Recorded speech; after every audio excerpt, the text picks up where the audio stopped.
जय हिंद दोस्तों, मैं नवीन शर्मा आप सभी का स्वागत करता हूं। आशा करता हूं आप सब एकदम अच्छे हैं, एकदम बेहतरीन हैं। एक बार सारे प्यारे दोस्त बताएंगे आप सब कैसे हैं। उम्मीद करेंगे अच्छे होंगे, शानदार होंगे। और दोस्त हम लोग पहुंच चुके हैं आपका प्रैक्टिस सेट नंबर 26 पर। इसी उम्मीद के साथ में हम हमेशा कायम रहेंगे कि आप हमेशा अपना रिवीजन अच्छे से करते होंगे। और जिन सेट्स में आपने शुरुआती दौर में किया था, अगर आपने उनको रिवाइज किया होगा तो अब उतना ही कम समय आपको लगेगा रिवीजन में, और आप उसको करते रहेंगे और आगे बढ़ते रहेंगे। तो आज के प्रैक्टिस सेशन को शुरू करते हैं। उससे पहले आप सब लोग पिछले 5 क्वेश्चन के आंसर करेंगे। बताएंगे जी, माधवपुर मेला कहाँ पर लगता है? कुमुदनी लखिया को 2025 में कौन सा पुरस्कार मिला? जहांगीर की आत्मकथा की मूल भाषा क्या है? और औरंगजेब ने जजिया कर को पुनः कब शुरू किया था? और साथ में इंटरनेशनल सोलर अलायंस का जो साथी आपका हेडक्वार्टर है वो कहाँ पर है? तो माधवपुर मेला लगता है आपका गुजरात में। कुमुदनी लखिया को 2025 में कथक के लिए मिला है पद्म विभूषण। क्या पद्म विभूषण मिला है? जहांगीर की आत्मकथा है तुझु के जहांगीरी, उसकी मूल भाषा पूछिए तो वो है फारसी। क्या है? वो फारसी भाषा में लिखी गई है। और औरंगजेब ने जजिया को कब लागू किया था? तो 1679 में लागू किया था। और हेडक्वार्टर कहाँ पर है इंटरनेशनल सोलर अलायंस का? तो वो है आपका हेडक्वार्टर गुरुग्राम में। कहाँ पर है? गुरुग्राम में हेडक्वार्टर है। ये आप सब लोगों को पता होना चाहिए। तो हम भाई एक बार हमारे साथियों के स्कोर हमको दिखाएंगे आप। बताएं जी, क्या बोलेंगे? महादेव आपका 5 स्कोर है। आरू भट्ट आपका आंसर कर रहे हैं। राकेश चौहान जी 5 पर हैं। प्रियांशी 5 पर हैं। आज ज़्यादातर साथियों का स्कोर 5 है। विश्रुत कश्यप 4 पर हैं। पायल पांडे 5 पर हैं। अंजू 5 पर हैं। आदित्य नारायण मिश्रा 5 पर हैं। बहुत शाबाश। आप सब लोगों की पीठ हम यहीं से थपथपाते हैं, एक बार महसूस करना। और शुरू करते हैं आज के सेट को। बड़े ध्यान से क्वेश्चन को पढ़ें और आंसर करें। तो क्वेश्चन नंबर 1 है आपका कि नवरेह एक चंद्र नववर्ष है जो निम्नलिखित में से किस स्टेट या यूटी में मनाया जाता है? तो नवरेह कहाँ का है? नवरेह है जम्मू और कश्मीर का। मणिपुर का है चेराओबा। मणिपुर का न्यू ईयर कौन सा? न्यू ईयर बहुत पूछे जाते हैं स्टेट का। चेराओबा है आपका। असम का बताइए, असम का क्या है? असम का है बोहाग बीहू। क्या है? असम का बोहाग बीहू है। और सिक्किम का क्या है? सिक्किम का है लोसुंग। क्या है सिक्किम का? सिक्किम का लोसुंग है, याद रख लेना। जम्मू कश्मीर में जो नवरेह होता है, नवरेह होता है देवी सम, क्या बोलेंगे?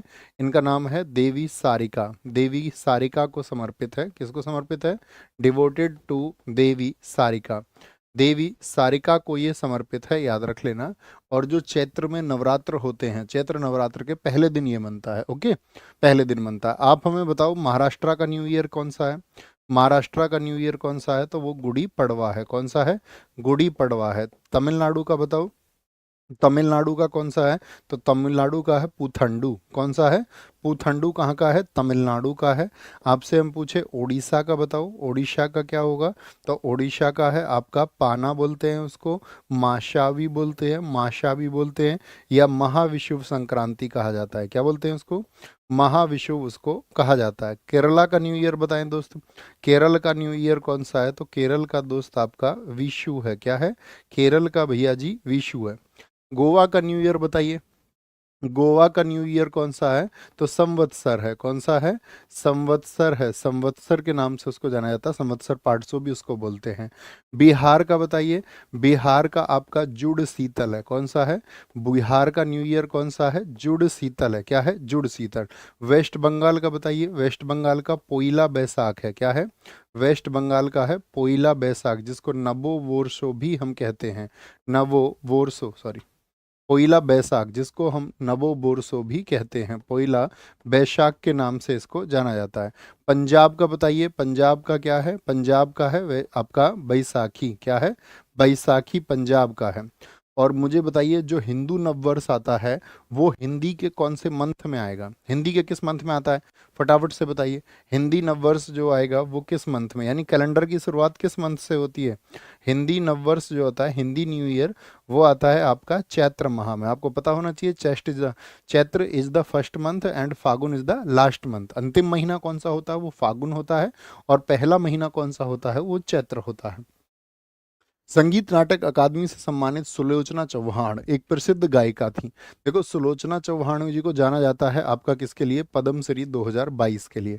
पद्मश्री मिला था इनको 2022 में। और सुलोचना चौहान जी का संबंध है लावणी से। किससे? लावणी से।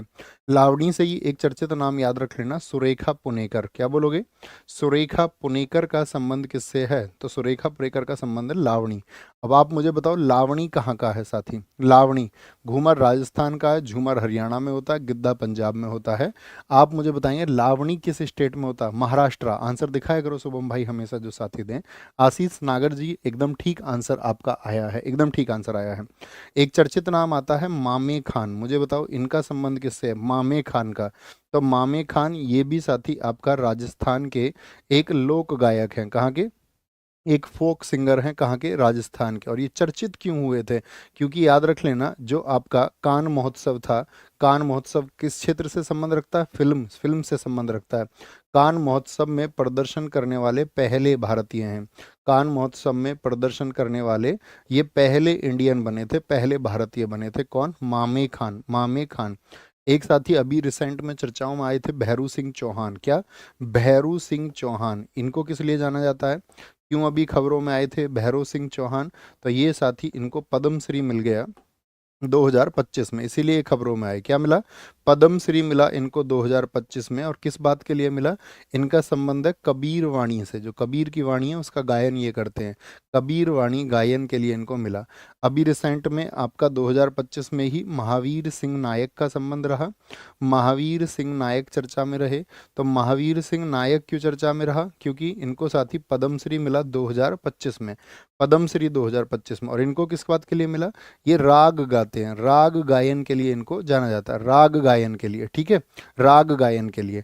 एक अश्विनी भिंडे देश पांडे अभी चर्चा में रहे, अश्विनी भिंडे देश पांडे। क्या बोलोगे? अश्विनी भिंडे देश पांडे। इनको कौन सा पुरस्कार मिला अभी? अश्विनी भिंडे, अश्विनी भिंडे देश पांडे को इनको भी पद्म पुरस्कार मिला, लेकिन कौन सा? तो आप कहेंगे इनको मिला है भैया आपका पद्मश्री 2025। 2025 क्यों? क्योंकि इनका संबंध है शास्त्रीय गायन से, क्लासिकल सिंगिंग से। शास्त्रीय गायन से इनका संबंध है। और किस घराने से जुड़े हुए हैं अश्विनी भिंडे देश पांडे? तो ये हैं आपका जयपुर अतरौली घराने से। ठीक है, तो इस तरह का क्वेश्चन अब भविष्य में पूछा जा सकता है कि अश्विनी का संबंध किससे है। तो क्या बोलेंगे? जयपुर अतरौली घराने से उनका संबंध है। जयपुर अतरौली घराना, जयपुर अतरौली घराना। इसके फाउंडर आप मुझे बता सकते हैं? जयपुर अतरौली घराने के संस्थापक बताना शुभम भाई सबसे पहले कौन लिखते हैं? अल्लादिया खान। तो वो बताना मुझे जो सबसे पहले अल्लादिया खान का नाम लिखें। उनको आज टॉपर 1, 5 टॉपर घोषित करेंगे। गुलसबा सबसे पहले आंसर दिया है, तो गुलसबा आज की हमारी पहले स्थान पर रहने वाली पहली छात्रा हैं। हिंदुस्तानी शास्त्रीय संगीत में विष्णु नारायण भातखंडे के अनुसार रागों की उत्पत्ति कितने थाटों से हुई है? तो जो राग उत्पत्त होते हैं वो थाटों से होते हैं। और थाटों की संख्या बताइए इन्होंने 10। क्या बोलोगे? 10 बताइए। किससे संबंध रखते हैं ये विष्णु नारायण भातखंडे? इनको लिखना VN भातखंडे। VN भातखंडे की बात करें तो इनका संबंध है शास्त्रीय गायन से। किससे? इनका संबंध है क्लासिकल सिंगिंग से। क्लासिकल सिंगिंग से इनका रिलेशन है शास्त्रीय गायन से। और याद रख लेना इन्होंने संगीत पर, क्या बोलेंगे? क्या बोलेंगे? संगीत की आधुनिक टीका किसने लिखी? संगीत की आधुनिक टीका, मॉडर्न टीका लिखी है इन्होंने आपका म्यूजिक पर। संगीत की आधुनिक टीका किसने लिखी? विष्णु नारायण भातखंडे ने लिखी। इनकी बुक का नाम है स्वर मल्लिका। क्या बोलोगे? स्वर मल्लिका बुक किसकी है? स्वर मल्लिका इनकी बुक का नाम है, बुक का नाम है। ठीक है, और याद रखना 1918 में इन्होंने ग्वालियर में एक माधव संगीत विद्यालय की स्थापना की थी। क्या बनाया था? माधव संगीत विद्यालय की स्थापना किसने की थी या कहाँ पर स्थित है? माधव संगीत विद्यालय ये किसने स्थापित किया था? तो VN भातखंडे ने इसको स्थापित किया था। अगर हम बात करें आपसे राग की, तो मुझे बताओ हिंदुस्तानी जो संगीत, ये हम आपको बता चुके हैं, हिंदुस्तानी संगीत में कुल कितनी स्टाइल होती हैं? हिंदुस्तानी संगीत में कुल कितनी शैली होती हैं? तो इसमें 10 शैली होती हैं। कितनी शैली होती हैं?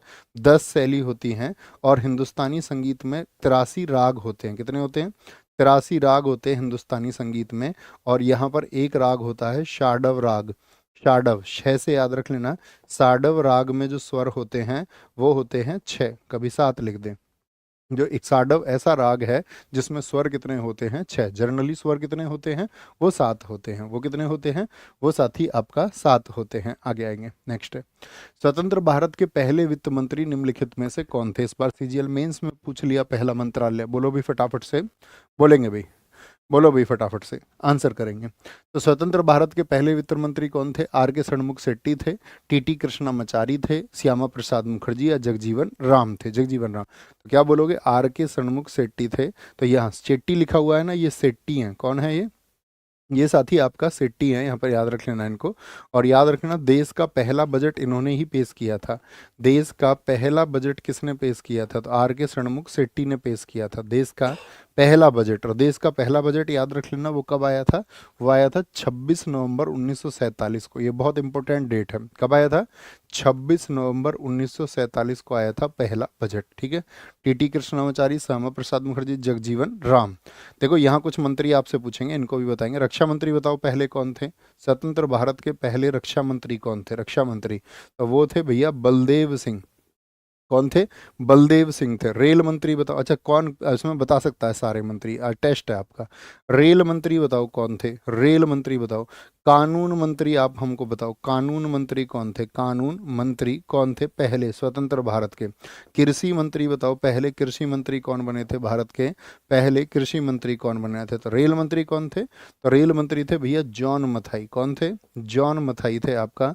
कानून मंत्री बने थे बाबा साहब भीमराव अंबेडकर जी।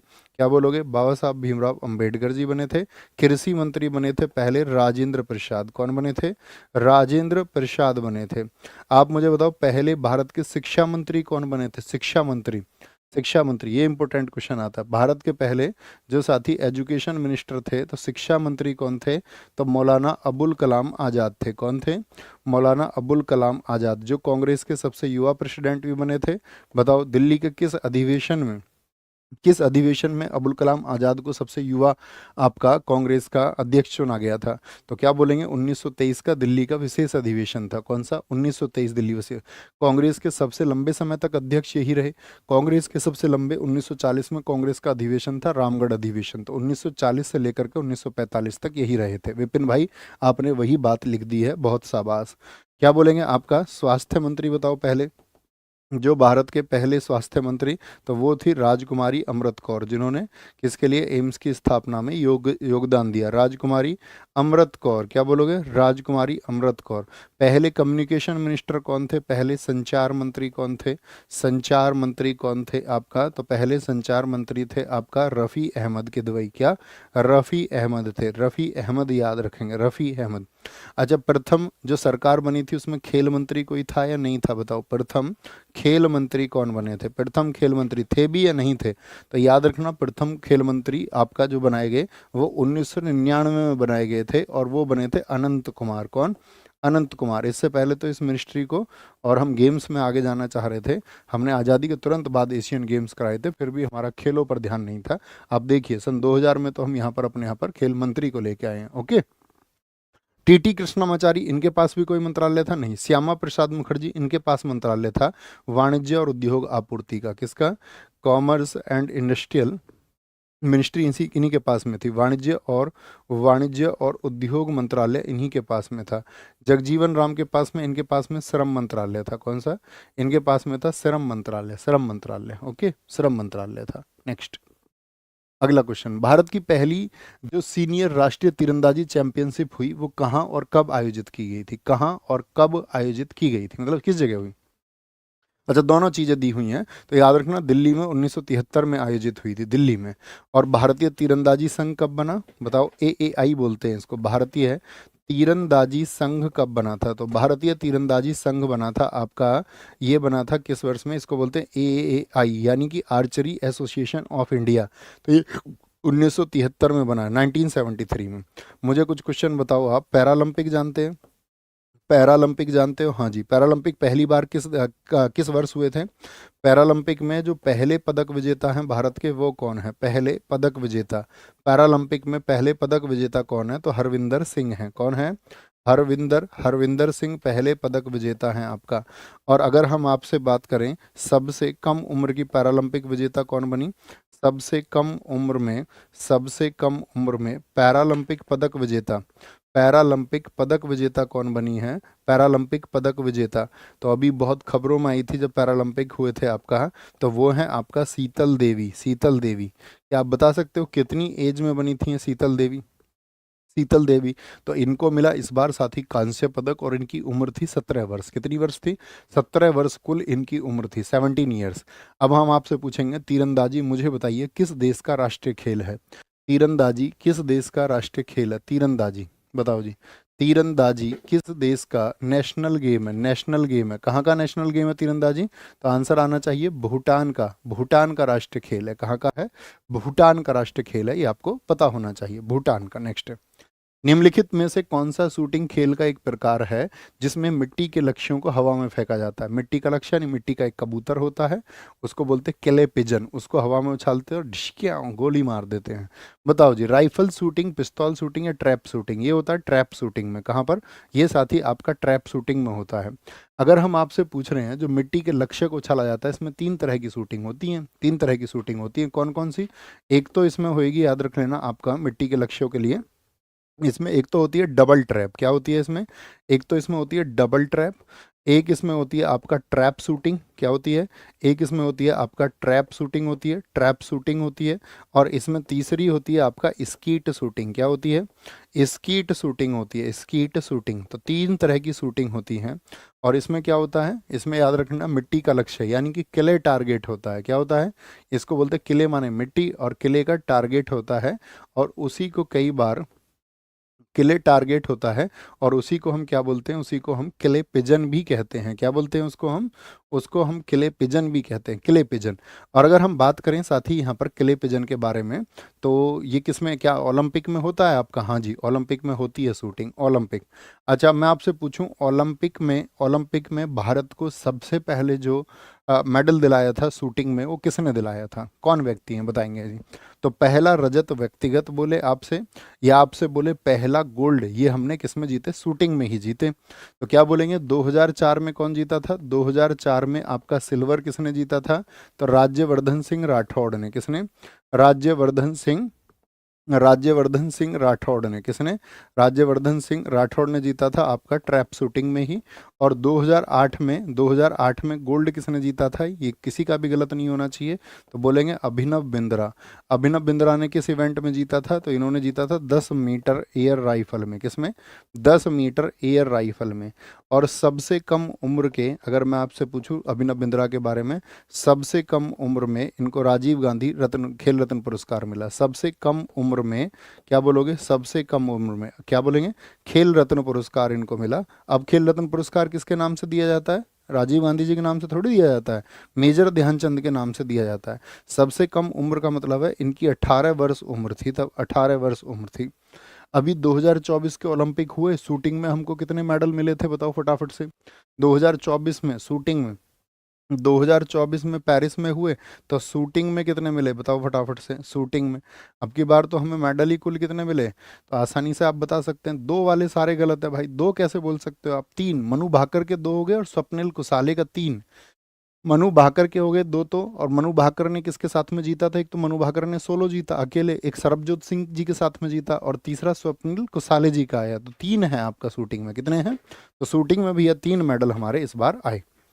भारत ने एएसएलवी पहली बार कब इस्तेमाल किया? देखो एएसएलवी क्या है? रॉकेट लॉन्चिंग की टेक्निक है, इसको बोलते हैं ऑगमेंटेड, इनका फुल फॉर्म एग्जाम में बहुत पूछा जाता है। Augmented satellite launch vehicle. क्या बोलते हैं? ऑगमेंटेड सैटेलाइट लॉन्च व्हीकल होता है, लॉन्च व्हीकल। और इसी की एडवांस टेक्नोलॉजी क्या है? वो पीएसएलवी है। पीएसएलवी का फुल फॉर्म लिखो। इसी की एडवांस टेक्नोलॉजी आपका जीएसएलवी है, और एक आपका एसएसएलवी का भी इस्तेमाल होता है। तो ये क्या है? फुल फॉर्म लिखें। तो सैटेलाइट लॉन्च के लिए इतनी बात तो क्लियर हो गई। तो क्या बोलेंगे? 1987 में। फिर इसकी 4 लॉन्चिंग हुई थी लगातार आपका, 87 के बाद में 83 में हुई थी, 92 में हुई थी, 94 में हुई थी। और पीएसएलवी इंट्रोड्यूस हुआ था 1993 में। कब? 1993 में। इसको बोलते हैं polar satellite launch vehicle. P4 क्या आ जाएगा? पोलर, और बाकी आपका सैटेलाइट लॉन्च व्हीकल। G4 क्या हो जाएगा? जियो सिंक्रोनस हो जाएगा। क्या हो जाएगा? जियो सिंक्रोनस हो जाएगा। और बाकी यही, ये कब इंट्रोड्यूस हुआ था? 2001 में इंट्रोड्यूस हुआ था। एसएसएलवी तो आपका इसको बोलते हैं स्मॉल सैटेलाइट लॉन्च व्हीकल। इस टेक्नोलॉजी का ये तो साथ साथ इस्तेमाल होती रही। अब ये बहुत सारी हैं। आपका जीएसएलवी में शुरुआत हुई थी MK1 से, अब ये MK3 भी आ गया है, MK3 भी आ गया है। 100वें मिशन को किससे एक साथी ने लिखा? F-15 से, F-15 से। बहुत बढ़िया। Very good sir, static GK कब से कराएंगे बता दीजिए प्लीज। बता चुके हैं क्लासेस में, इसका मतलब है आप हमारी क्लासेस नहीं कर रहे हैं फिर नायक फाउंडेशन बैच की। वहाँ हम बता चुके हैं आज ही क्लास में। लोकसभा में परिवार न्यायालय के संशोधन विधेयक कब पारित किया गया?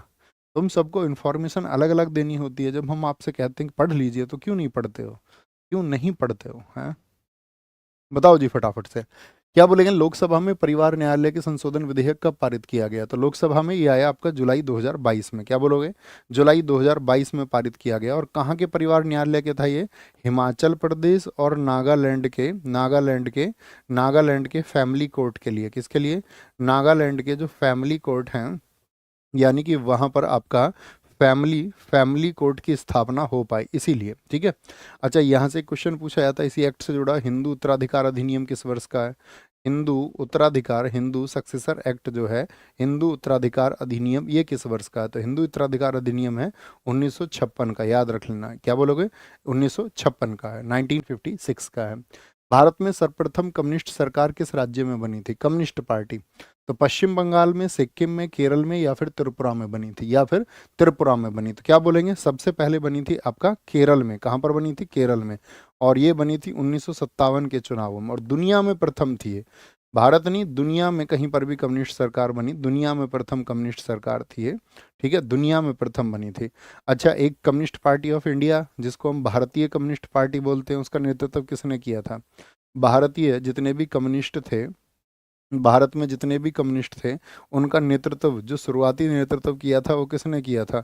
तो उन व्यक्ति का नाम है MS नंबूदरीपाद। क्या है? MS नंबूदरीपाद है, MS नंबूदरीपाद है, याद रख लेना। ये दोनों क्वेश्चन बहुत इंपॉर्टेंट पूछे जाते हैं। आपको पता है देश की आज़ादी के बाद में कांग्रेस की सरकार थी, पहली बार जो पहली गैर कांग्रेसी गवर्नमेंट बनी थी, पहली नॉन कांग्रेसी गवर्नमेंट कौन सी थी? पहली गैर कांग्रेसी सरकार कब आई थी बताओ? गैर कांग्रेसी सरकार केंद्र में, तो ये किस वर्ष में आई थी? आपका 1977 में आई थी। 1977 में कौन लेके आए थे? कारण कौन थे? वजह कौन थे? तो वजह थे इसमें जेपी, यानी कि जयप्रकाश नारायण। कौन थे? जयप्रकाश नारायण इसमें वजह थे, जयप्रकाश नारायण। जयप्रकाश नारायण इसकी एक वजह बने थे। और जयप्रकाश नारायण, याद रखना, इनकी पार्टी थी जनता दल। इसी जनता दल से होकर फिर आपका क्या बोलेंगे? जनता पार्टी से भारतीय जनता पार्टी अलग हुई थी। और इनको उस टाइम पे 271 सीट्स मिली थी, 271 सीट्स। लोगों ने बहुत वोट किया था, 43% वोट इनके फेवर में थे, जो जनरली नहीं होते हैं। ठीक है भाई। संपूर्ण क्रांति का नारा दिया था, हाँ, इसी समय पर इन्होंने संपूर्ण क्रांति का नारा दिया था। बहुत खूब, बहुत साबा, संपूर्ण क्रांति का नारा। किस मुगल सम्राट के आदेश पर बंदा सिंह को यातना देकर मृत्यु दंड दिया गया? बंदा सिंह आप जानते हैं, सिखों के 10वें गुरु कौन थे? गुरु गोविंद सिंह। गुरु गोविंद सिंह जी के बाद में नेतृत्व किसने चलाया था? वो चलाया था आपका बंदा सिंह ने। बंदा सिंह का वास्तविक नाम बताओ क्या है? बंदा सिंह का जो वास्तविक नाम है वो क्या है? तो बंदा सिंह का जो नाम था, ओरिजिनल नेम था, वो था आपका लक्ष्मण देव। क्या था? लक्ष्मण देव नाम था, लक्ष्मण देव। और ये कौन थे? आपका जो खालसा सेना थी, जो खालसा सेना बनाई थी आपका, सिखों की जो खालसा सेना थी, उसके कमांडर थे। कौन थे? खालसा सेना के कमांडर थे। ठीक है।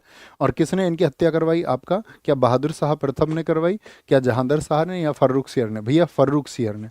और फर्रुख सियर की बात करें कब से कब तक रहा था? 1713 से 1719 रहा था। फर्रुख सियर को ही क्या कहा जाता है? आपका घृणित शासक कहा जाता है, घृणित शासक इसको कहा जाता है, डिस्कस्टिंग किंग भी बोलते हैं इसी को। इसी फर्रुख सियर ने क्या किया था? ईस्ट इंडिया कंपनी को दस्तक जारी किया था। थम्स अप करके बताएं, दस्तक समझ रहे हो ना? तो इसने व्यापार के, क्या बोलेंगे, मुक्त व्यापार का अधिकार दे दिया था उनको। इशूड ए दस्तक, क्या बोलोगे? इशूड ए दस्तक। और यही घोषणा क्या बनी थी, यही दस्तक क्या बना था? ईस्ट इंडिया कंपनी का Magna carta. East India company का मैग्ना कार्टा ये बना था। क्या बोलोगे? मैग्ना कार्टा ये बना था, याद रख लेना। ठीक है। अच्छा, इसके टाइम पे ही कौन थे आपका किंग मेकर थे? किंग मेकर कौन थे? बताओ, किंग मेकर कौन थे? तो किंग मेकर थे आपका सैयद बंधु। क्या बोलोगे? सैयद बंधु थे आपका, सैयद बंधु थे आपका किंग मेकर, जिनको हम बोलते हैं सैयद बंधुओं के नाम भी याद आप रख लीजिए, हुसैन अली और अब्दुल्ला। कौन थे? हुसैन अली था एक, और एक था आपका अब्दुल्ला। इनको किंग मेकर कहा जाता है, भारतीय इतिहास में पूछ लिया जाता है। किन दो भाइयों को किंग मेकर कहा जाता है? किंग मेकर कहा जाता है, जिनको राजा बहुत सारे गद्दी पर बिठाए। आपने मुगल काल के दौरान पढ़ा होगा, उन्होंने 4 राजाओं को गद्दी पर बिठाया और हटाया। ठीक है, हटाया और बिठाया। आगे आएंगे। निम्नलिखित में से निम्नलिखित को कालक्रमानुसार में व्यवस्थित कीजिए और नीचे दिए गए कूट से सही उत्तर चुनिए। मोहम्मद शाह रंगीला, जहादर शाह, आलमगीर द्वितीय और अहमद शाह। अगर मोहम्मद शाह रंगीला की बात करें तो ये गद्दी पर रहा था 1719 से 48। मैंने आपको पहले भी बताया, इस समय पर सबसे लंबा शासनकाल इसी का है। जहादर शाह की बात करें, ये आपका सहाय बेखबर के बाद में वो 1712 से 1713 रहा था, यानी कि बहादुर शाह प्रथम के बाद में। आलमगीर द्वितीय रहा था 1754 से 59 रहा था। और अहमद शाह रहा था आपका 1748 से 1748। मोहम्मद शाह रंगीला के बाद में 1748 से 54 तक रहा था। बताइए जरा, कालक्रमानुसार व्यवस्थित कीजिए। तो पहला कौन सा आ जाएगा आपका? तो पहला आ जाएगा आपका जहादर शाह, यानी कि बी से शुरू हो जाएगा, तो BADC हो जाएगा। क्या हो जाएगा? BADC हो जाएगा। यहाँ पर आपको शाह आलम द्वितीय का शासनकाल पता होना चाहिए। शाह आलम सेकंड का कितना कार्यकाल है? शाह आलम सेकंड का जो कार्यकाल है वो है 1760 से 1806। जनरली वो 1803 में अंग्रेजों के हाथ की कुटपतली बन गया था। और आपका एक अकबर सेकंड का कार्यकाल आपको पता होना चाहिए। अकबर सेकंड, क्योंकि ये द्वितीय मुगल सम्राट था जो 1837 लिख देते हैं अभी हम। 1837 नहीं, कब तक रहा था ये आपका बताओ? ये रहा था 1806 से 1837 तक रहा था। और आपका बहादुर शाह जफर कब से कब तक रहा था बताओ? बहादुर शाह जफर, क्या ये अंतिम था? बोलो यस और नो। हाँ जी भैया, ये अंतिम 20 वर्ष रहा, 1837 से 57। और बहादुर शाह जफर को क्या हुआ था? हमने आपको बताया था, इसको मेरठ की क्रांति के बाद में क्या कर लिया गया था? कैद कर लिया गया था। हमने एक क्वेश्चन बताया था, हम आपसे पूछ सकते हैं क्या उसको? जरा पूछते हैं हम। जो भीड़ 10 अप्रैल 1857 को मेरठ से चली थी, वो दिल्ली किस डेट को पहुंची थी? दिल्ली किस डेट को पहुंची थी? और इसको कहाँ भेज दिया गया था? इसको भेज दिया था कैद करके, कहाँ पर? कैद करके इसको भेज दिया था। कैद करके कहाँ पर? कैद करके इसको रंगून भेज दिया था। तो रंगून जब इसको भेज दिया गया था, इसकी डेथ किस ईयर में हुई थी? वहाँ पर बहुत पूछा जाता है। 1862 में डेथ हुई थी। 1858 में कैद किया गया था और इसको कहाँ पर रखा गया था? कहाँ पर?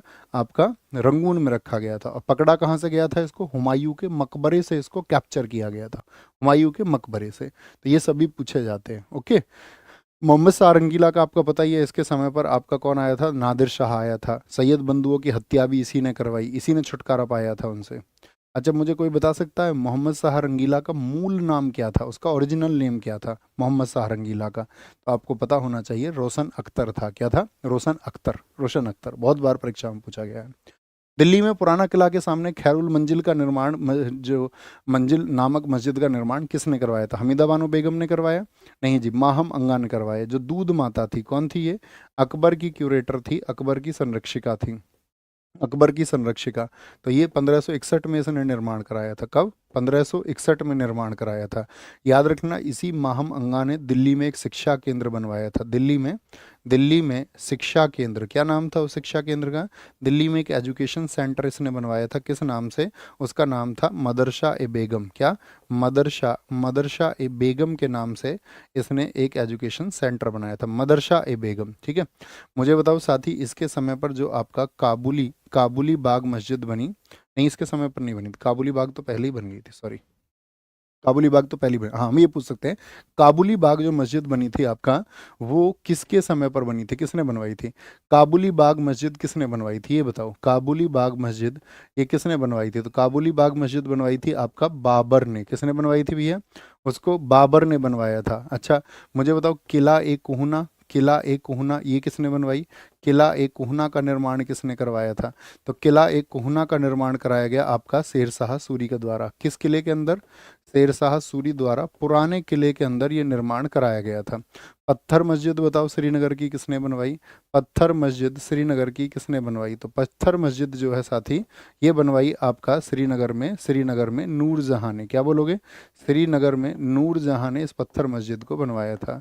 किसने? आपका पत्थर मस्जिद को श्रीनगर में नूरजहां ने बनवाया था, नूरजहां ने। ठीक है, बहुत बढ़िया। भारत में प्रथम मदरसा जो बना वो कलकत्ता में बना था। बहुत बढ़िया। निम्नलिखित बादशाहों के मकबरों में से किसी एक मकबरे में मध्य वाला गुंबद निर्मित नहीं है? बीच में एक गुंबद होता है तो वो 5 मंजिल, लेकिन मध्य वाला गुंबद उसमें नहीं है। तो अकबर के मकबरे में नहीं है क्या? हाँ जी भैया, अकबर के मकबरे में नहीं है। तो आप मुझे बताओ, अकबर का मकबरा है कहाँ पर? तो ये सिकंदरा में है। कहाँ पर है? अकबर का मकबरा जो है वो सिकंदरा में स्थित है। कहाँ पर है? सिकंदरा में। जहांगीर का मकबरा हमने आपको अभी बताया था, कहाँ पर है? लाहौर वाले शाहदरा में है। कहाँ पर है? शाहदरा। लेकिन शाहदरा कौन सा है? वो लाहौर का शाहदरा है। दिल्ली वाला ना समझना। शाहजहां का मकबरा कहाँ पर है? वो आगरा में है। कहाँ पर है? वो आगरा में है। और औरंगजेब का मकबरा कहाँ पर है? औरंगजेब का है खुलदाबाद में। कहाँ पर? खुलदाबाद। और खुलदाबाद कहाँ पर है आपका? खुलदाबाद जिसको हम बोलेंगे छत्रपति संभाजी नगर में है। ये संभाजी नगर में है, संभाजी नगर में है, ठीक है। कभी भी पूछे अकबर का मकबरा कितने मंजिल का है, तो याद रखना कुतुब मीनार की तरह ये भी 5 मंजिल है। और यहीं से अकबर की अस्थियों को किसने उखड़वा लिया था? अकबर की अस्थियों को किसने उखड़वा लिया था? राजा राम जाट थे जिन्होंने अकबर की अस्थियों को उखड़वा लिया था। अगर हम आपसे कुछ और मकबरे पूछें यहाँ पर, तो आप हमें बताओ बाबर का मकबरा कहाँ पर है? बाबर की जो टॉम्ब है, बाबर का जो मकबरा है वो कहाँ पर है? तो बाबर का मकबरा है आपका काबुल में। कहाँ पर? काबुल में है आपका, काबुल अफगानिस्तान में इसका मकबरा स्थित है। तानसेन का मकबरा बताओ हमें, अकबर के दरबार में रहता था ना रामतनु पांडे, तानसेन का मकबरा कहाँ पर है? ये हमने आपको बताया था भैया, ग्वालियर में है, ग्वालियर में मकबरा है आपका, मकबरा है, ठीक है। अब्दुल रहीम खाने खाना, सॉरी तानसेन का मकबरा थोड़ी ना होगा, तानसेन की समाधि होगी, सॉरी, तानसेन की समाधि बोलेंगे भैया, तानसेन की जो सिमेट्री है वो कहाँ पर है? अब्दुल रहीम खाने खाना का बताओ, अब्दुल रहीम खाने खाना, अब्दुल रहीम खाने खाना, अब्दुल रहीम खाने खाना का जो साथी आपका कहाँ पर है? दिल्ली में है आपका, दिल्ली में मकबरा है, दिल्ली में मकबरा है। हम आपसे पूछेंगे शेख सलीम चिश्ती का बताइए, शेख सलीम चिश्ती का मकबरा कहाँ पर है? शेख सलीम चिश्ती, शेख सलीम चिश्ती का मकबरा कहाँ पर है? वो है आपका फतेहपुर सीकरी, फतेहपुर सीकरी में। फतेहपुर सीकरी किसके पास पड़ता है? आगरा से 40 किलोमीटर। क्या बोलोगे? फतेहपुर सीकरी आपका आगरा में स्थित है। कहाँ पर है भैया जी? आगरा में स्थित है, खाने खाना, ओके। नेक्स्ट बताओ जी, निम्नलिखित स्मारकों को कालक्रमानुसार में व्यवस्थित कीजिए और नीचे दिए गए कूट में से सही उत्तर चुनिए। यानी कि जो भी आपका मकबरा बना वो कौन सा बना, तो आपको थोड़ा लॉजिक लगाना पड़ेगा इसमें कि कब बना, कौन सा बना, पहले कौन सा बना। तो रबिया उद दुर्रानी ये तो आपका साथी जब औरंगजेब गद्दी पे बैठा 1658 में, उसके 2 वर्ष के बाद में, यानी कि 1660-61 में ये शुरू हुआ था। और अकबर का जो वो सॉरी औरंगजेब का जो बेटा था आजम शाह, उसने इसको शुरू करवाया था। शेर शाह सूरी का जो मकबरा बना था वो बना था शेर शाह मूरी सूरी की जब डेथ हुई 1545 में, कालिंजर अभियान के बाद में। हुमायूं का मकबरा बना था आपका साथी 1570 में। कब बना था? 1570 में। और अटाला मस्जिद जौनपुर की बनी थी आपका 1408 में बनाई थी इब्राहिम शाह सरकी ने। किसने? इब्राहिम इब्राहिम शाह सरकी ने इसको बनवाया था, इब्राहिम शाह सरकी। देखिए सबसे पहले तो कौन सी बन गई? अटाला मस्जिद ही बन गई। तो चौथा आंसर पहले हो जाएगा, चौथा आंसर आपका, तो यानी कि चौथा पहला हो जाएगा, चौथे क्या हो जाएगा? पहले पे आ जाएगा। मुझे आप बताओ, जामा मस्जिद की हम बात करें, उसका निर्माण किसने कराया? जामा मस्जिद का निर्माण किसने कराया था? तो जामा मस्जिद का, बदायूं में पूछ रहा हूँ, दिल्ली में नहीं। बदायूं का गवर्नर कौन था भैया? जामा मस्जिद बदायूं पूछी जाएगी तो इल्तुतमिश लिखेंगे। क्या लिखेंगे? इल्तुतमिश। एक पूछी जाती है जामा मस्जिद संभल में किसने बनवाई थी? संभल में, तो वो बनवाई थी आपका बाबर ने। किसने? बाबर ने बनवाई थी, बाबर ने। अच्छा मुझे बताओ, आगरा का किला किसने बनवाया था? आगरा का किला, आगरा फोर्ट किसने बनवाया था? जो आगरा का किला बना, आगरा का किला वो बनवाया जी अकबर ने। किसने बनवाया था? वो अकबर ने बनवाया 1500 अकबर ने अपने समय पर, यानी 1565 से 73 के दौरान उसको बनवाया था। एक चर्चित इमारत रही आपका दिल्ली का लाल किला, लाल किला जो दिल्ली का बना, ये साथी कब बना? 1640 से लेकर के 1648। किसने बनवाया था?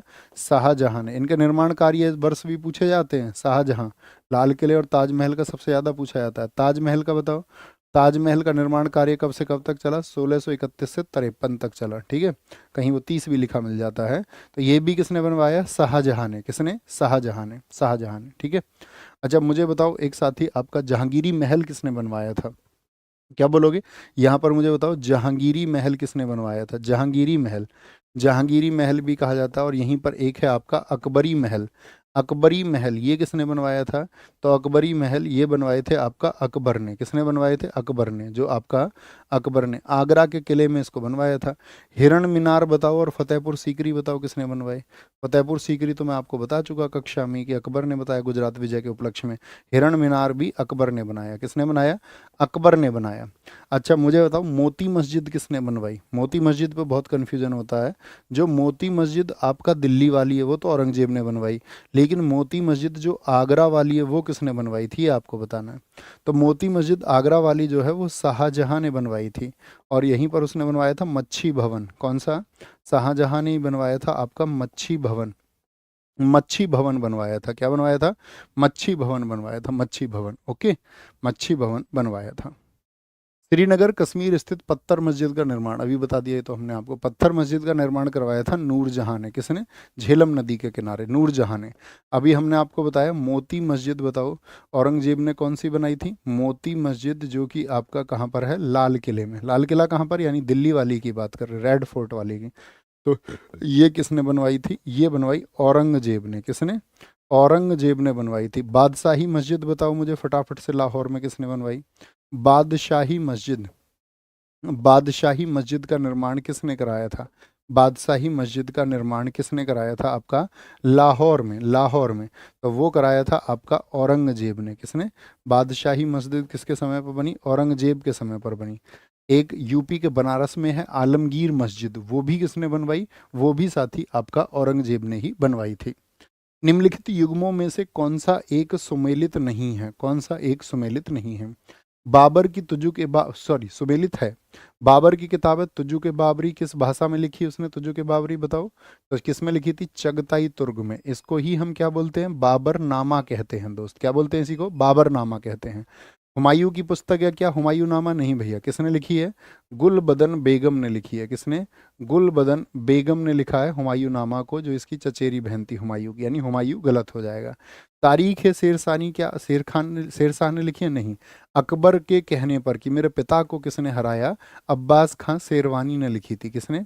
अब्बास खां शेरवानी ने, क्योंकि अकबर जानना चाहता था कि मेरे पिता को शेरशाह सूरी ने हराया, उसके बारे में लिखी है। तारीख शेरशाही लिखी गई। क्या तकबात अकबरी ये निज़ामुद्दीन की पुस्तक है, और ये कितने खंडों में है? बहुत बार पूछा जाता है निज़ामुद्दीन, ये आरो यारो में पूछा गया था एक बार। तो निज़ामुद्दीन ये आपका साथी 9 खंडों में है। कितने में? निज़ामुद्दीन ने इसको 9 खंडों में लिखा था। अच्छा, अकबरनामा कितने खंडों में मैंने आपको बताई थी? अकबरनामा कितने खंडों में बताई थी? सबका आंसर आए। तो यहाँ पर अन्य पुस्तकें क्या पूछी जा सकती है? निज़ामुद्दीन हो गया। एक आप हमको बताओ यहाँ पर, जैसे क्वेश्चन आया बाबरनामा से, तो बाबरनामा का मुझे बताओ इंग्लिश ट्रांसलेशन किसने किया था? बाबरनामा का जो साथी आपका इंग्लिश अनुवाद है, इंग्लिश ट्रांसलेशन, वो किसके द्वारा किया गया था? तो वो किया था आपका बैवरीज ने। किसने?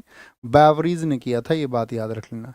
और अगर हम आपसे पूछें बाबरनामा का जो साथी आपका फारसी अनुवाद हुआ था, वो किसने किया था? फारसी अनुवाद। तो फारसी अनुवाद किया था पायंदा खान ने। किसने? पायंदा पायंदा खान ने किया था। पायंदा खान ने किया था, ठीक है। और बाद में इसी का फारसी अनुवाद एक आपका अब्दुल रहीम खाने खाना ने भी किया। किसने? रहीम खाने खाना।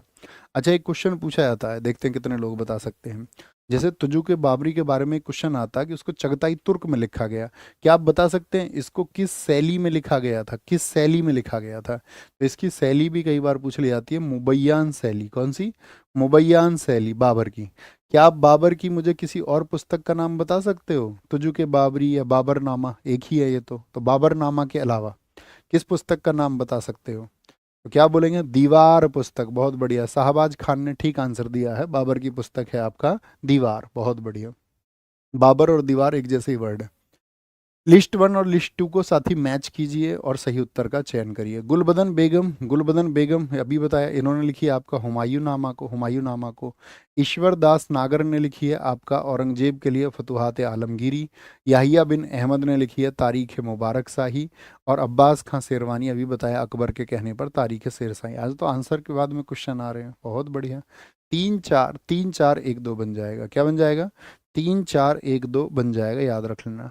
मुझे बताओ तारीख ए दिलखुशा किसकी है? तारीख तारीख ए दिलखुशा, ये बहुत पूछी जाती हैं किताबें। तारीख ए दिलखुशा ये किसकी पुस्तक है? तारीख ए दिल कुशा भी बोलते हैं, खुशा भी बोलते हैं। तो ये भीमसेन कायस्थ की है। किसकी है? भीमसेन कायस्थ की पुस्तक है। भीमसेन भीमसेन कायस्थ की पुस्तक है। ताजुल मासिर बताओ किसकी पुस्तक है? ताजुल मासिर। ताजुल मासिर किसकी बुक है? तो ताजुल मासिर जो पुस्तक है वो है आपकी हसन निज़ामी की। हसन निज़ामी की बुक है, हसन निज़ामी की। एक किताब हम आपसे वो पूछ ले जो हमने आपको बता रखी है। शाहजहां के समय का एक अच्छा इतिहास माना जाता है चार चमन पुस्तक को। तो मुझे बताओ चार चमन को किसने लिखा है? चार चमन पुस्तक को चार चमन पुस्तक को किसने लिखा है, ये तुमको बताना है। तो क्या कहेंगे, चार चमन पुस्तक को लिखा है भैया, आंसर आना चाहिए भी जबरदस्त तरीके से। प्रतिभा यादव जी आज की टॉपर नंबर 2 घोषित होती है हमारी क्लास की, चश्मे इन्होंने लगा रखे हैं, बहुत बढ़िया दीदी।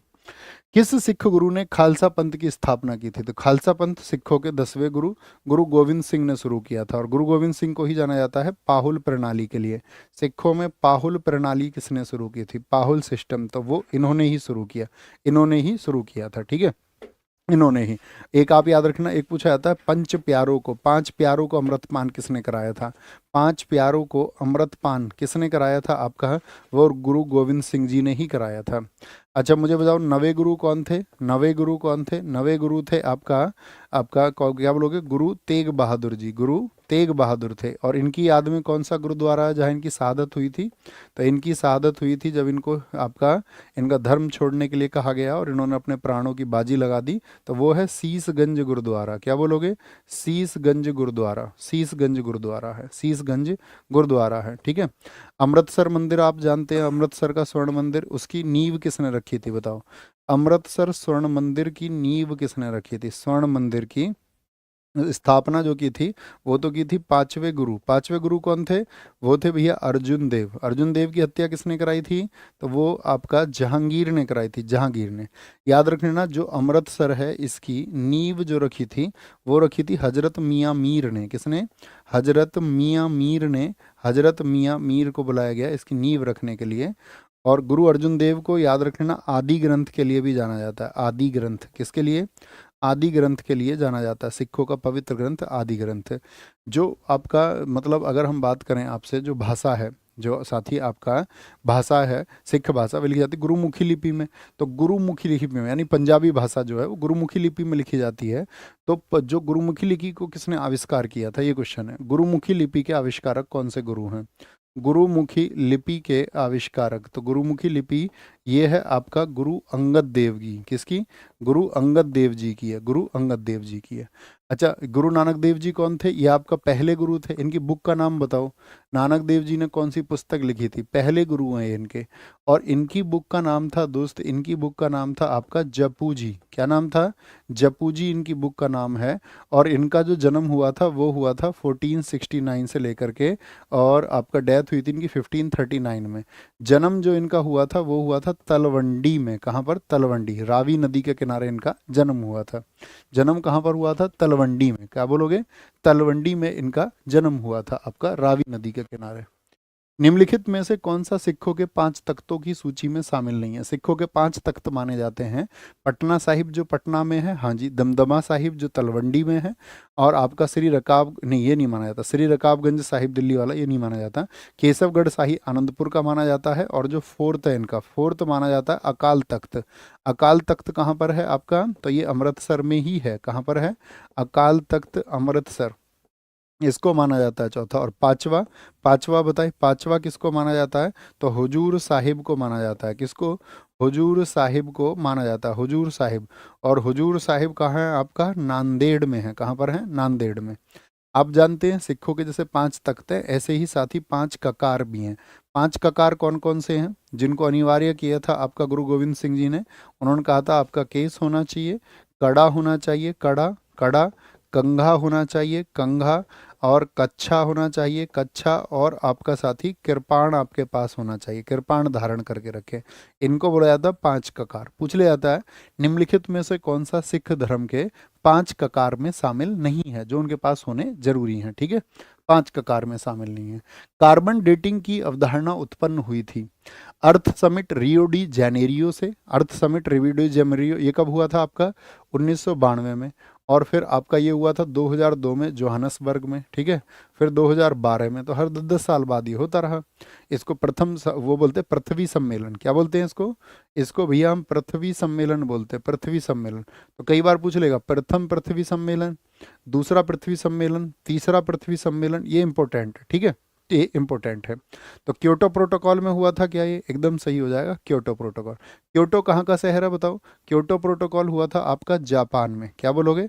ये जापान में हुआ था। कब? 1997 में। 1997 में क्या उद्देश्य रखा गया था? कार्बन डेटिंग का मतलब था जो ग्रीन हाउस गैस है, तो वो वैश्विक तापन को तो बढ़ा ही रही है, ग्लोबल वार्मिंग को बढ़ा रही है। ग्रीन हाउस गैसेस को, गैसों का क्या करना था? इनका उत्सर्जन उत्सर्जन क्या करना था? कम। जैसे कार्बन डाइऑक्साइड जैसी गैसें हैं, उस समय पर तो यही समस्या थी, तो इनका उत्सर्जन कम करने के लिए। मॉन्ट्रियल प्रोटोकॉल क्या बोलोगे? कनाडा का है। ये कब का है? ये 1987 का है। ये क्योटो से 10 साल पहले हो गया था। G8 समिट ये साथी कब हुआ था आपका? ये 1989 में हुआ था। 1989 में हुआ था, ये आपको पता होना चाहिए। मॉन्ट्रियल प्रोटोकॉल मुझे बताओ ये किसके लिए था? मॉन्ट्रियल प्रोटोकॉल बहुत पूछा जाता है। ये जो हमारी ओजोन लेयर है, ओजोन परत के संरक्षण के लिए, ओजोन लेयर कंजर्वेशन के लिए हुआ था। ओजोन परत के संरक्षण के लिए हुआ था आपका मॉन्ट्रियल प्रोटोकॉल। याद रख लेना, Montreal protocol. Okay, Montreal protocol. निम्नलिखित में से कौन सा वैश्विक ताप वृद्धि, जो ग्लोबल वार्मिंग है, पूरी पृथ्वी का टेम्परेचर, मैंने आपसे पूछा था औसत तापमान पृथ्वी का कितना है, तो आपने कहा 15 डिग्री सेल्सियस, तो वो बढ़ रहा है। ठीक है, बढ़ रहा है, 16 डिग्री की तरफ हम जा रहे हैं। तो जब वो बढ़ेगा तो ग्लेशियर पिघलेंगे, यानी मेल्टिंग ऑफ ग्लेशियर पिघलेंगे तो जल ज़्यादा आएगा, समुद्र जल तल बढ़ेगा, बीमारियां फैलेंगी, आपका प्रवाल भित्ति जो साथी कोरल रीफ्स है वो आपका ब्लीच कर जाएंगे। बहुत बढ़िया। ठीक है, क्योंकि जल स्तर बढ़ जाएगा तो सभी ठीक हो जाएंगे। 1 2 3 4, चारों ठीक हैं। 1 2 3 4। निम्नलिखित में से कौन सा सुमेलित नहीं है, जो जोड़ा सही नहीं है वो बताना है। एक तो कार्टेजिना प्रोटोकॉल हुआ बायोसेफ्टी के लिए, स्टॉकहोम सम्मेलन हुआ, मॉन्ट्रियल प्रोटोकॉल हुआ आपका, या फिर आपका क्योटो प्रोटोकॉल हुआ। तो क्योटो प्रोटोकॉल अभी हमने आपको बताया कब हुआ। क्योटो प्रोटोकॉल 1987 में हुआ। 1987 में किसके लिए हुआ था क्योटो प्रोटोकॉल आपका? तो ये हुआ था आपका क्योटो प्रोटोकॉल। अच्छा, ये पूछ रहा कौन सा सुमेलित नहीं है, तो यही सुमेलित नहीं है, फिर तो बाकी ठीक है। मॉन्ट्रियल आपका ओजोन के लिए हुआ। स्टॉकहोम आपका, स्टॉकहोम सम्मेलन बहुत इंपॉर्टेंट है, 1972 का। इसी समय पर स्थापना हुई थी यूनेप की। यूनेप की स्थापना। आज तीसरा टॉपर ढूंढते हैं, हमें बताओ यूनेप का हेडक्वार्टर कहाँ पर है? यूनेप की स्थापना, United Nations for environment and program. क्या बोलोगे? United Nations for environment and program, संयुक्त राष्ट्र पर्यावरण कार्यक्रम इसको हम बोलते हैं। कहाँ पर है जी? नैरोबी में है। शाहबाज खान हमारे आज के तीसरे टॉपर है। ठीक है, तो स्टॉकहोम सम्मेलन हो गया। क्योटो हम ये आपको बता ही चुके हैं, जापान का है। देखो, क्योटो प्रोटोकॉल को एक नाम और दिया जाता है, COP थर्ड। COP third. ऐसा कोई साथी है जो COP का फुल फॉर्म बता सकता है? आपने अक्सर देखा होगा, अक्सर देखा होगा। ठीक है, जैसे पृथ्वी सम्मेलन हुआ था 1992 में, मैंने बताया था उसके 10 साल बाद 2002 में हुआ था अर्थ के लिए आपका कौन सा? जोहानसबर्ग सम्मेलन। कौन सा हुआ था? जोहानसबर्ग सम्मेलन हुआ था। कहाँ पर हुआ था ये जोहानसबर्ग सम्मेलन? दक्षिण अफ्रीका में। तो ये 10 वर्ष बाद फिर 2012 में हुआ था। कहाँ पर हुआ था? साउथ अफ्रीका में हुआ था, साउथ अफ्रीका में। अभी हम एक क्वेश्चन पूछ रहे थे आपसे, क्या पूछा था हमने? COP का फुल फॉर्म बता सकते हो? आशीष ठाकुर जी ने सही लिखा है, कॉन्फ्रेंस ऑफ पार्टीज। नहीं, उनसे पहले मिस्टर अक्की ठाकुर ने भी ठीक लिखा था। ऊपर दिखाओ और कौन है? इनसे पहले किसी ने लिखा? अक्की ठाकुर ने सबसे पहले लिखा। आज ये चौथे टॉपर हो गए। पांचवा और ढूंढेंगे थोड़ी देर बाद।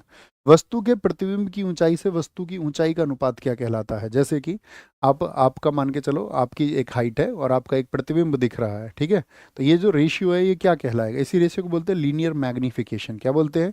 Linear magnification. ये कैसे निकलता है? हाइट ऑफ इमेज, प्रतिबिंब की ऊंचाई।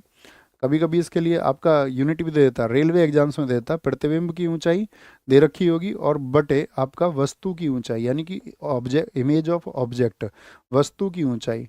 आप क्या बोलेंगे? क्या बोलेंगे इसमें? प्रतिबिंब की ऊंचाई यानी कि आपका height of image and height of object, height of object. तो इसको क्या बनाते हैं? इसी से बनता है रेखीय आवर्धन। देखो, आवर्धन का मतलब क्या होता है? आवर्धन का मतलब होता है किसी चीज का वास्तविक आकार बदले बिना उसको बड़ी देख लेना, बड़ी देख लेना। आवर्धन क्षमता कैसे निकलेगी बताओ? जो मैग्निफिकेशन पावर है, आवर्धन क्षमता, इसका सूत्र क्या होता है? आवर्धन क्षमता होती है M बराबर होता है 1 + D/F। लेंस की क्षमता किस में नापते हैं? तो वो आपका नापते हैं डायोप्टर में। और F से क्या होता है? फोकस दूरी होता है, फोकस दूरी होता है। अच्छा, जैसे आपकी नज़रें कमज़ोर हो जाएंगी जब आप ओल्ड एज हो जाएंगे, लेकिन आप पढ़ने के शौकीन हैं, तो आप किस लेंस से देखोगे? जिसको हम आवर्धक लेंस बोलते हैं। जिसको हम क्या बोलोगे, मैग्नीफायर लेंस बोलते हैं, आवर्धक लेंस बोलते हैं। तो आवर्धक लेंस कौन सा होता है, बड़ा होके कौन सा दिखाएगा, तो वो दिखाएगा आपका उत्तल लेंस दिखाएगा। कौन दिखाएगा, उत्तल लेंस दिखाता है जी, उत्तल लेंस दिखाएगा। ओके, उत्तल लेंस। और रिफ्रैक्टिव इंडेक्स की अगर हम बात करें, आपसे अपवर्तनांक की बात करें, तो अपवर्तनांक का क्या फॉर्मूला निकल के आता है, तो अपवर्तनांक का निकल के आता है साइन आई बटे साइन आर। यानी कि आई क्या होता है, इंसिडेंस अर्थात आपतन कोण, और आर क्या होता है आपका, वो परावर्तन कोण होता है। क्या होता है, वो आपका रिफ्लेक्शन का एंगल होता है। क्या होता है आपका, आई होगा आपका किसका, इंसिडेंस, यानी कि अपवर्तन का कोण होगा, अपवर्तन का। बहुत बढ़िया जी, बहुत बढ़िया, बहुत शानदार। स्नेल का नियम, वेरी गुड, इसको स्नेल का नियम भी कहते हैं। Sine i upon sine r को, जल में डुबोए जाने पर कोई छड़ पात्र के अंतरापृष्ठ पर चिपकी हुई प्रतीत होती है। आपने देखा होगा, टेढ़ी दिखती है, चिपकी हुई प्रतीत होती है। किसका उदाहरण होता है ये आपका, ये अपवर्तन का उदाहरण होता है। किसका होता है, अपवर्तन का, रिफ्रैक्शन का होता है। बट रिफ्रैक्शन के सारे उदाहरण हम आपको बता चुके हैं। ओके, व्रंजक चूर्ण को जल में मिश्रित करने पर कौन सी गैस निष्कासित होगी, कौन सी गैस निकलेगी। व्रंजन चूर्ण का क्या फॉर्मूला होता है, CaOCl2 होता है। इसको बोलते हैं कैल्शियम हाइपोक्लोराइट। क्या बोलते हैं, कैल्शियम हाइपोक्लोराइट बोलते हैं। कैल्शियम हाइपोक्लोराइट इसको कहा जाता है, calcium hypochlorite. Okay, calcium hypochlorite बोलते हैं। ठीक है, और क्या बोलेंगे, ये कैसे क्रिया होगी, जब तो इसमें कौन सी गैस निकलेगी, तो सी ए निकले, सी ए तो कोई गैस नहीं है, Cl निकलेगी, क्लोरीन निकल जाएगी। क्या निकल जाएगी, क्लोरीन। क्लोरीन का मुझे एटॉमिक नंबर बताओ फटाफट से सारे लोग। क्लोरीन का परमाणु क्रमांक कितना है, तो क्लोरीन का परमाणु क्रमांक होता है आपका 17 पर। मैंने आपको दोस्त काम दिया था कि आप परमाणु क्रमांक याद रख लेना, 30 तक आपने किए थे। थम्स अप करके बताओ मुझे, जी भैया हमने किए थे, विश्वास से बताना। और एक सेट नंबर लिखो, कितने पर आप पहुंच चुके हैं, रिवीजन करते हुए कितने सेट आपके हो चुके हैं। ऐसे कितने साथी हैं, थम्स अप करके बताना सही सही तरीके से कि भैया 20 सेट तक रिवाइज है, 20 सेट तक। ठीक है ना, सही मायने में कसम है तुम्हें तुम्हारे सिलेक्शन की, देख लेना। 20 सेट तक रिलाइज है। निम्नलिखित में से कौन सा कार्बन का क्रिस्टलीय अपर रूप नहीं है, कार्बन का, कार्बन की क्रिस्टलीय फॉर्म होती है साथ ही आपका एलोट्रॉप्स होते हैं। ग्रेफाइट है, ग्रेफाइट क्या होता है आपका, विद्युत का कुचालक होता है, उसमें लाइट फ्लो नहीं कर सकती। ये कहाँ पर पाया जाता है, ग्रेफाइट पेंसिल में। तो क्या ये आपका इसका क्रिस्टलीय अपूर्व है, क्रिस्टल है इसके, हाँ जी। कोक, कोक होता है क्या, नहीं भैया, कोयला नहीं होगा, कोयला नहीं होगा। फुलरिन होता है आपका, डायमंड हो जाएगा, डायमंड। क्या बोलोगे, ये एकदम से क्रिस्टलीय होता है। क्या बोलोगे, ये शुद्धतम, इसको बोलते हैं प्योर, प्योर एलोट्रॉप है इसका, शुद्ध अपर रूप होता है, ये शुद्धतम अपर रूप होता है इसका, शुद्धतम।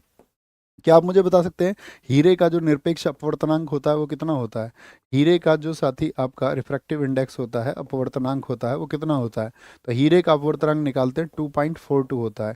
हीरा कैसा होता है आपका, सुचालक होता है कि कुचालक, हीरा होता है आपका कुचालक, अम्ल क्षार आदि का कोई प्रभाव नहीं होता। इसकी जो चमक होती है हीरो की, वो किसकी वजह से होती है, डायमंड की, तो वो होती है टोटल इंटरनल रिफ्लेक्शन की वजह से, पूर्ण आंतरिक परावर्तन की वजह से। किसकी वजह से, TIR बोलते हैं इसको, पूर्ण आंतरिक परावर्तन, total internal reflection, TIR, TIR, TIR होता है। ठीक है, याद रखेंगे इसको, TIR होता है। कोई दिक्कत, आगे। हाँ देखो, यहाँ पे एक क्वेश्चन और बन जाता है, ग्रेफाइट से हमको याद आता है, जो बहुत सारी चीज़ें होती है ना, जैसे कि आप जानते होगे, आपको मोबिल ऑयल को जानते होगे, तो मोबिल ऑयल क्या काम करता है, ग्रीस क्या काम करता है, तो वो लुब्रिकेंट का काम करता है, स्नेहक का काम करता है। ऐसे ही इस ग्रेफाइट से अगर हम चूर्ण बना ले, तो कई बार पूछ ले जाता है, क्या बना ले, ग्रेफाइट चूर्ण, तो ये मशीनों में लुब्रिकेंट का काम कर देगा। ग्रेफाइट चूर्ण चिकनाई ला देगा, ये चिकनाई, क्या बोल दोगे, ये क्या होता है, मशीन स्नेहक होता है, यानी कि आपका ये मशीन ल्यूब्रिकेंट के रूप में काम करता है, मशीन ल्यूब्रिकेंट होता है, मशीन ल्यूब्रिकेंट। ओके, ग्रेफाइट चूर्ण। रेटिनॉल मुख्य रूप से किससे संबंधित है, रेटिनॉल किसका साइंटिफिक नाम है, रेटिनॉल बताओ जी। विटामिन ए का है, विटामिन ए का एकदम से ठीक है। विटामिन बी का क्या होता है आपका, थाइमीन होता है। क्या होता है, थाइमीन होता है, थाइमीन।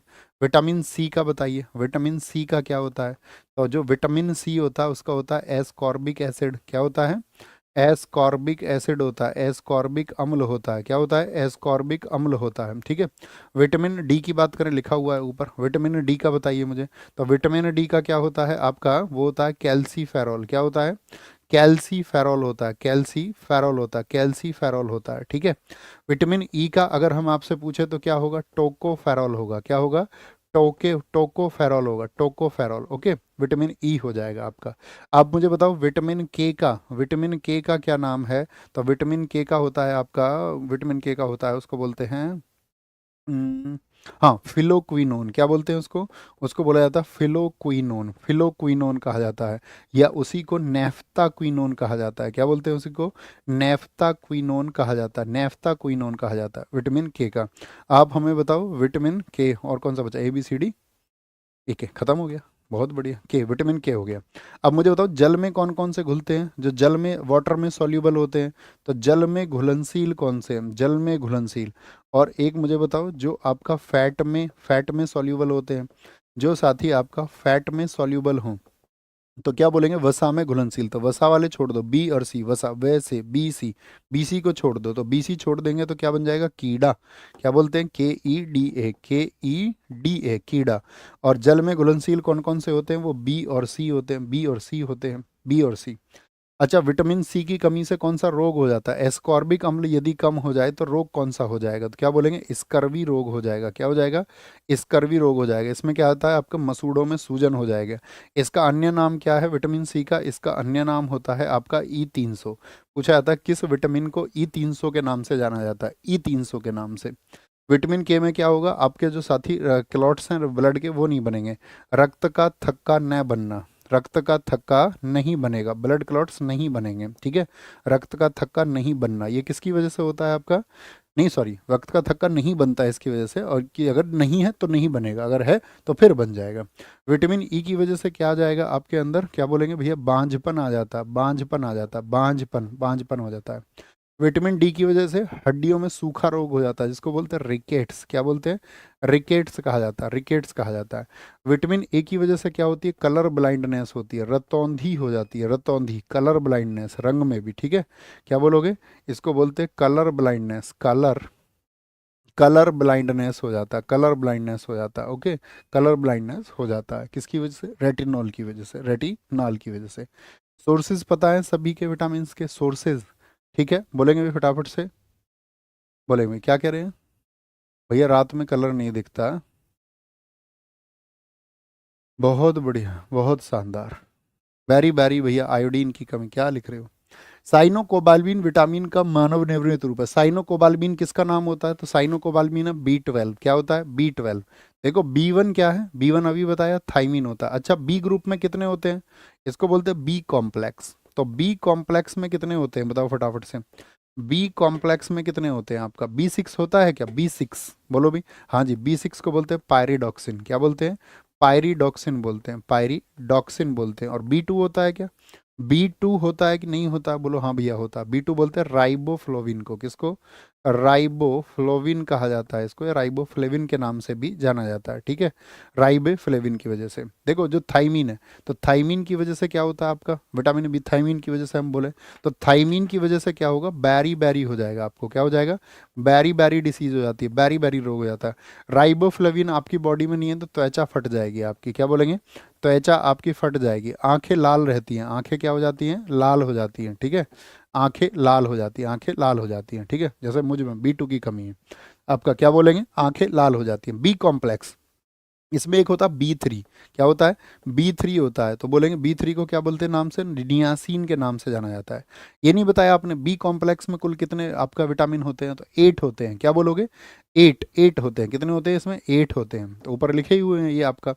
और B3 हो गया, फिर इसके बाद में B6 हमने आपको बता दिया, B5 हो जाएगा, B5 आएगा।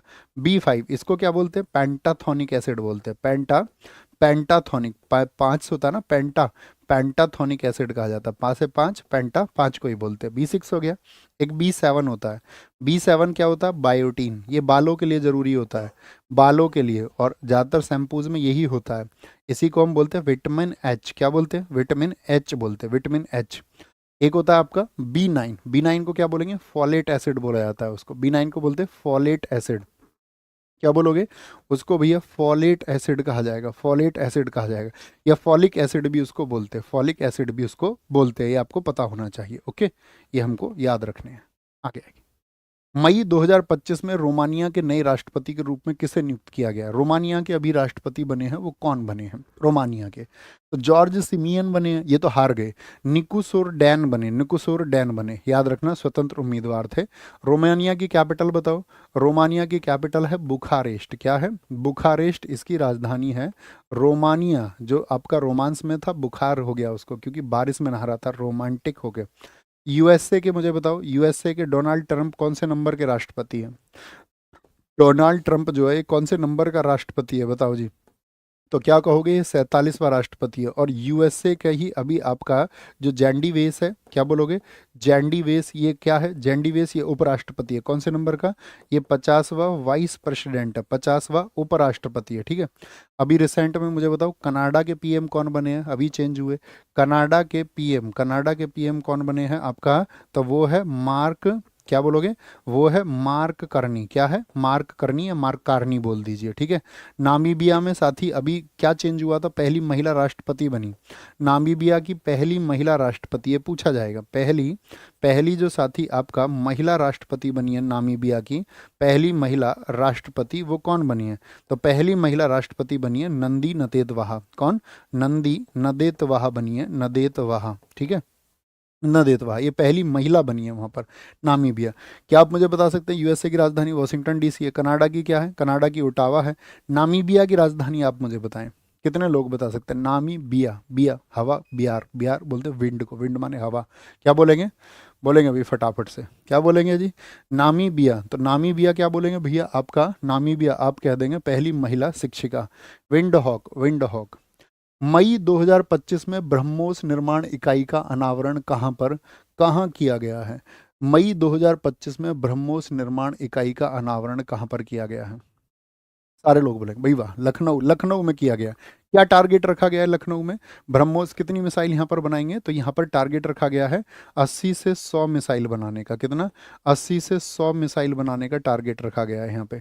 मुझे बताओ जो ब्रह्मोस मिसाइल है ये दो नदियों से मिल करके बनी है, और वो दो नदियाँ कौन कौन सी हैं? एक तो भारत की तो ब्रह्मपुत्र है, और दूसरी नदी किस देश की है ये बताना है। तो क्या बोलोगे? ये दो नदियों से मिलकर बनी है, एक तो ब्रह्मपुत्र और दूसरी नदी है आपका रूस की मोस्कावा। क्या? मोस्कावा। कहाँ की है मोस्कावा? ये रूस की है। ब्रह्मपुत्र को आप जानते हैं। ठीक है। तो ये दो नदियों से मिलकर बनी है, लक्ष्य रखा गया है इसका। अभी यूपी की बात करें तो यूपी में मिला है, अभी यूपी में मिला है अनमोल, यूपी अनमोल रत्न पुरस्कार। यूपी गवर्नमेंट देती है अनमोल रत्न पुरस्कार। ये साथी आपका किसको दिया गया है? अनमोल रत्न पुरस्कार ये निखिल सिंघल को दिया गया है। किसको दिया गया है? निखिल सिंघल को दिया गया है। ठीक है। एक साथी याद रखना, अभी आपका विश्व आर्द्रभूमि आयोजन हुआ था यूपी में ही। विश्व विश्व विश्व आर्द्रभूमि इंटरनेशनली यहीं पर हुआ था। विश्व आर्द्रभूमि, आर्द्रभूमि बोले तो आपका वेटलैंड्स के लिए जो आपका आयोजन हुआ था वो कहाँ पर हुआ था? तो यहाँ पर एक रामसर साइट है यूपी में। कौन सी?